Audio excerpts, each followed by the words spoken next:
पैदा होने के समय बच्चे का ब्रेन साइज एक अडल्ट ह्यूमन बीइंग का 1/4 होता है, लेकिन 1 साल के अंदर ही ये साइज डबल हो जाता है और 3 साल के अंदर 80% और 5 साल तक 90% ग्रो कर जाता है और 12-13 साल की उम्र तक आते आते ये फुल्ली डेवलप हो जाता है और इसके बाद जिंदगी में ये कभी नहीं बढ़ता। फिर ये कैसे पॉसिबल है कि हम उसी ब्रेन की हेल्प से लगातार आगे सीखते जाते हैं?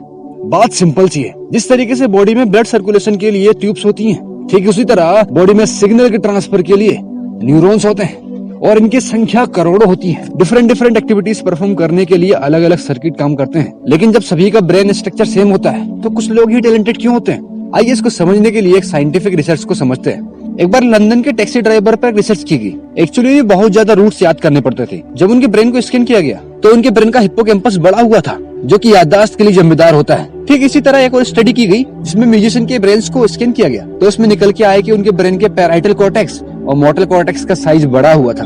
पैराइटल कॉर्टेक्स सीखने की कला के लिए जिम्मेदार होता है, जबकि मोटल कॉर्टेक्स उंगलियों के मूवमेंट के लिए। इन दोनों रिसर्च से एक बात जरूर सामने निकल के आई कि ब्रेन के अलग अलग हिस्से अलग अलग काम करने के लिए जिम्मेदार होते हैं। जिसका ज्यादा यूज किया जाता है वो बढ़ने लगता है। पर ऐसा आखिर होता क्यों है? बात सिंपल सी है। वीडियो के स्टार्टिंग में हमने न्यूरॉन्स की बात की थी। मैं नहीं चाहूंगा कि किसी के साथ भी ऐसा हो, पर क्या होगा अगर आपने किसी को कोमा में देखा हो? उसे क्या हो जाता है? देखा जाए तो उसके शरीर में हमारे शरीर की तरह ही खून दौड़ता है। फिर क्या चीज बदल जाती है? Neural arrangement. अब उसके ब्रेन से सिग्नल बॉडी पार्ट तक नहीं पहुंच पाता है। तो समझे ना, पूरा खेल इन न्यूरॉन्स और सिग्नल का है। जब भी आप कोई नया काम सीखते हैं, आपके ब्रेन में कई सारे इलेक्ट्रिकल सर्किट बनते हैं और इन्हीं को न्यूरोप्लास्टिसिटी कहा जाता है। और अच्छी बात तो ये है कि हम इसी न्यूरल प्लास्टिसिटी का इस्तेमाल करके नए कनेक्शन बना सकते हैं और मनचाहा काम ब्रेन से करवा सकते हैं। आसान शब्दों में कहें तो आप दिमाग की वायरिंग को चेंज करके दुनिया का कोई भी मुकाम हासिल कर सकते हैं। पर सवाल ये है कि आखिर इस न्यूरोप्लास्टिसिटी को डेवलप कैसे किया जाए?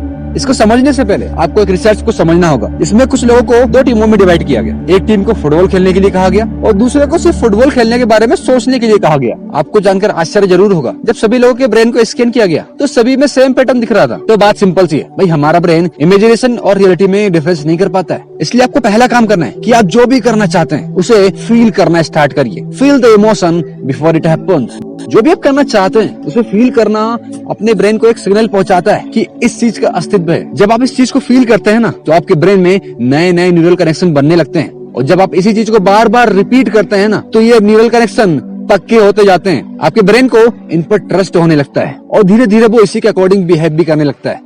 अब सेकंड बात जो आपको ध्यान में रखनी है कि इसमें टाइम लगता है, लेकिन एक बार आपके ब्रेन ने आप पे ट्रस्ट कर लिया तो समझ लीजिए ये परमानेंट हो जाता है। अब जाकर आप लोग उस पॉइंट पर आ गए कि आपको समझ में आ गया कि आपके अंदर वो सब कुछ है जो सक्सेस को अचीव करने के लिए चाहिए होता है। बस जरूरत है तो आपके ब्रेन के अंदर जो सिग्नल सोए हुए हैं उन्हें जगाना है। जरूरत है खुद पर ट्रस्ट करने की, उस ट्रस्ट को बनाए रखने की और फाइनली अपने सपने को रियलिटी में कन्वर्ट करने की। दोस्तों, मेरी एक बात हमेशा याद रखना, आप वो सब कुछ कर सकते हो जो आप सोच सकते हो और आप वो सब कुछ सोच सकते हो जो आज से पहले आपने सोचा नहीं। इसी के साथ बदल दो दिमाग के तार, फिर कभी नहीं मिलेगी हार।